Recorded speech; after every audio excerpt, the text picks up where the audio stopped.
আসসালামু আলাইকুম।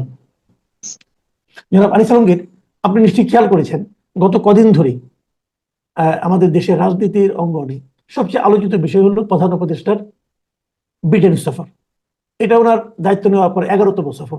এর আগে আরো 10টা সফর করেছেন, কিন্তু এত আলোচনা কখনো আমি হতে দেখিনি।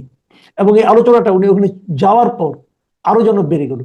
এই ব্রিটেনের প্রাইম মিনিস্টার ওনার সঙ্গে দেখা করতে অস্বীকৃতি জানালেন। যাওয়ার আগে জানলাম টিউলিপ সিদ্দিক ওনার সঙ্গে দেখা করতে চান।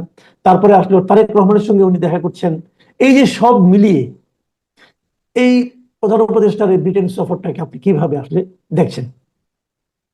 ধন্যবাদ আপনাকে আজকে আমন্ত্রণ জানানোর জন্য যথারীতি।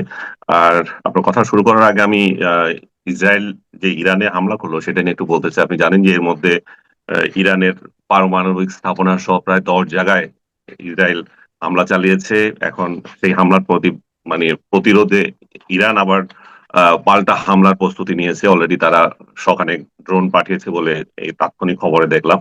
তো এটা এটা উদ্বেগজনক বিষয় আছে। আজকে শুক্রবার দিন, এই দিনে এই ধরনের ঘটনাগুলো আমাদেরকে খুব মর্মাহত করে। আমরা জানি না যে মধ্যপ্রাচ্যের পরিস্থিতি আবার কোন দিকে রূপ নিচ্ছে। এই ট্রাম্প প্রশাসন যেখানে এই যুদ্ধ কমানোর আশা করেছিল অনেকে বাইডেনের পরে, এটা আরো বৃদ্ধি পাচ্ছে। এদিকে আমাদের নিজস্ব যন্ত্রণা নিয়েও আমরা মরে যাচ্ছি। আপনি যেটা বলছিলেন যে ডক্টর ইউনূস যে লন্ডন গেলেন, এবার সবচেয়ে বেশি সংখ্যক আলোচনা হচ্ছে ওনার লন্ডন ভিজিট নিয়ে। এত আলোচনা ওনার হয় নাই, এবং এর থেকে হাই প্রোফাইল মিটিং গত আমরা 10 মাসের কোনো একটা দেখি নাই। তো এতগুলো আলোচনা হচ্ছে এই জন্য যে ডক্টর ইউনূস গত 10 মাসে যে শাসন বাংলাদেশে তৈরি করেছেন, যত ঝঞ্ঝাল দুটি তৈরি করেছেন, মানুষ একটা সেখান থেকে উদ্ধারের একটা পথ খুঁজতেছে। সেই জন্য মানুষ একটা আশাবাদী যে এখান থেকে কিছু হোক। প্রথমত হচ্ছে যে ইলেকশনের ডেটটা আগিয়ে আনুক, এটা হয়তো হয়ে যাবে আমরা আশা করি। দ্বিতীয়ত হচ্ছে যে এই যে ডক্টর ইউনূস, আপনি যদি খেয়াল করেন, প্রথম যে আসলেন এই ক্ষমতা নিলেন 8 তারিখে, সেই যে বক্তৃতা ওনার, যে আমি আমি একটা ঐক্যবদ্ধ সমাজ করবো, আমরা সবাইকে মিলেমিশে আমরা থাকবো, এরকম একটা বয়ান উনি দিলেন।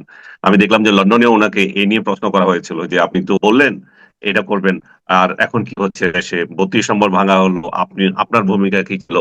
এটা একদম রাইটলি তাকে প্রশ্নটা করা হয়েছিল। এবং আপনি যদি আমাকেও খেয়াল করে থাকেন, দেখবেন প্রথম দিন থেকে আমি বলে আসতেছি, ডক্টর ইউনূস এসছে আমাদের এই সমাজটাকে টুকরা টুকরা করে দিতে।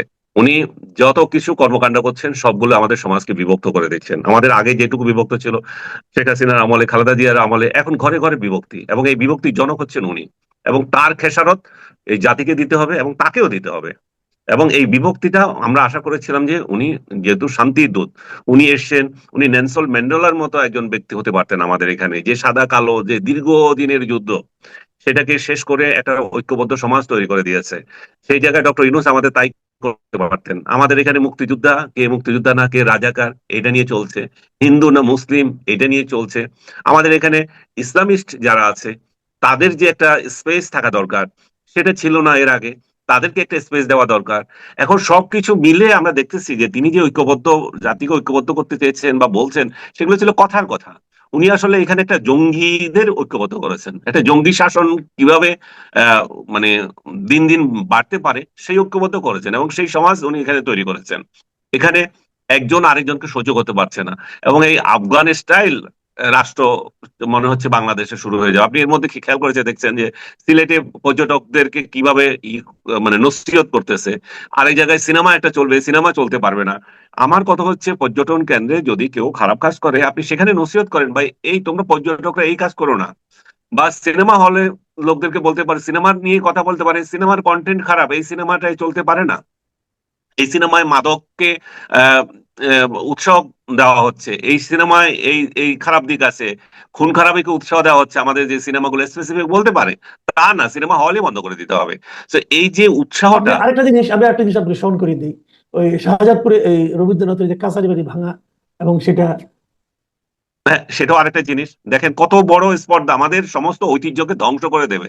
আফগানিস্তানে এই যে জঙ্গিরা এসেছিল, তারা যেমন তাদের ইতিহাস এবং ঐতিহ্য সবকিছু, বৌদ্ধ ধর্মের কত হাজার বছরের যে স্মৃতি ছিল, সবগুলোকে ধ্বংস করে দিয়েছিল। এখানেও মনে হচ্ছে যে সে একটা জঙ্গি সমাজ তৈরি হচ্ছে আমাদের। এবং এই জঙ্গি সমাজের দায়িত্ব না নিলেও ডক্টর ইউনূস হচ্ছে তার জনক। উনি দায় নেবেন না, উনি বলবেন যে না আমি এই জঙ্গিতে পছন্দ করি না, কিন্তু আপনি করেন না, কিন্তু আপনার শাসনে হচ্ছে, আপনি এর জনক, এবং এই জঙ্গি শাসন উনি আমাদেরকে উপহার দিচ্ছেন। তো এই যে একটা রাজনৈতিক মানে ডামাডোল ইয়ের মধ্যে আমরা আছি, দেশের মধ্যে এটা মানে সমস্যার মধ্যে আছি, এই সমস্যা থেকে সবাই উত্তরণ চায়। উত্তরণ হচ্ছে ডক্টর ইউনূস সুন্দরভাবে একটা ইলেকশন দিয়ে বিদায় নেওয়া, শান্তিপূর্ণ একটা ইলেকশন যাতে আমাদের এখানে করা। এখন শান্তিপূর্ণ ইলেকশন কিভাবে হবে? কারণ তিনি নিজে তো অশান্তি করে রেখেছেন, তিনি একটা বৃহত্তর রাজনৈতিক দলকে বাইরে রেখেছেন। বাইরে রাখা মানে দেশে বিদেশে আমাদেরকে এইটুকু প্রমাণ দেওয়া যে 2014 সালে, 2018 সালে, 2024 সালে যে একতরফা নির্বাচন হয়েছিল, সেরকম আরেকটা নির্বাচন হবে। এখন কিছু টোকাই আমাদেরকে প্রশ্ন করে, আপনারা কি সেই সময় এই সমস্ত ইলেকশন নিয়ে বলেছিলাম? 17 বছর কোথায় ছিলেন? তোদেরকে বলি এই টোকাইরা, আমরা এগুলার বিরুদ্ধেই বলেছিলাম, তোরা টোকাইরা গর্তে লুকিয়েছিলি, তোরা সেই জন্য দেখিস না আমরা তখন কি বলেছিলাম, কি করেছিলাম। যাক, এই টোকাইদের যন্ত্রণা থেকে দেশ রক্ষা পাওয়ার জন্য, মানুষ যাতে রক্ষা পায়, আমরাও একটা পরিত্রাণ যাতে পেতে পারি, সেই জন্য এই বৈঠক, এই ইলেকশন খুবই গুরুত্বপূর্ণ। এবং এই বৈঠকে অবশ্যই ইলেকশনের ডেট নিয়ে কথা হবে, সংস্কার নিয়ে কথা হবে, বিশেষ করে বড় বড় যে সংস্কারগুলো আপনি জানেন জানেন যে এর মধ্যে সংস্কার এবং ডক্টর ইউনূস ওইখানে যখন আছেন, আর বিএনপি নেতাকেও হেল্প করার জন্য খসরু সাহেব গিয়েছেন, আমি মনে করি যে সেখান থেকে একটা ফলপ্রসূ বিষয় বেরিয়ে আসবে। তবে এই বৈঠকের সবচেয়ে আলোচিত মানে ঘটনা যেটা দুইটা হবে মনে হচ্ছে আমার, সেটা হচ্ছে ডক্টর ইউনূস কিভাবে সুন্দর ইলেকশন দিয়ে শান্তিপূর্ণভাবে বিদায় নিতে পারেন। উনি তো এদেশে থাকবেন না, এদেশে তো ওনার মানে জায়গা হবে না, এটা উনি খুব ভালো করে জানেন। তো উনি যখন চলে যাবেন, ওনার প্রতিষ্ঠানগুলো যেগুলো উনি এখন ক্ষমতায় এসে বানিয়েছেন, এত কোটি টাকার কর মাফুক, এই যে দারিদ্র তহবিল থেকে 700 কোটি টাকা নিজের ফান্ডে নিয়ে যাওয়া, তারপরে জেল মুক্তি, যা যা করেছেন, এই যে আদম ব্যবসা, মানে দুনিয়াতে এরকম কোন রাষ্ট্রপ্রধান, আমি সরকার প্রধান আমি দেখি নাই ক্ষমতায় এসে তার লোভের মাত্রা এত লিপসা এই পর্যায়ে যেতে পারে। এই নাকি আমাদের নোবেল লরিয়েট, তার যে চিন্তা, তার যে লিপসা, ক্ষমতা লিপসা এবং যে অর্থ লিপসা, এগুলো তো, এবং বলবে যে না এগুলো তো উনার নামে না, এগুলো ট্রাস্টের নামে না। তো আপনার কেন দরকার এই এই ব্যবসাগুলো? ট্রাস্টের নামে হোক আর যে যে নামে হোক, আপনার কেন এগুলো দরকার হয়ে গেছে? তো উনি এই সম্পদ কিভাবে রক্ষা করবেন তার একটা গ্যারান্টি উনি নেবেন, উনি কিভাবে বাঁচবেন তার একটা গ্যারান্টি নেবেন, যেটা 111-এর সময় মঈনুদ্দিন ফখরুদ্দিন নিয়েছিল শেখ হাসিনা গভর্নমেন্ট থেকে। তো এইখানে বিএনপি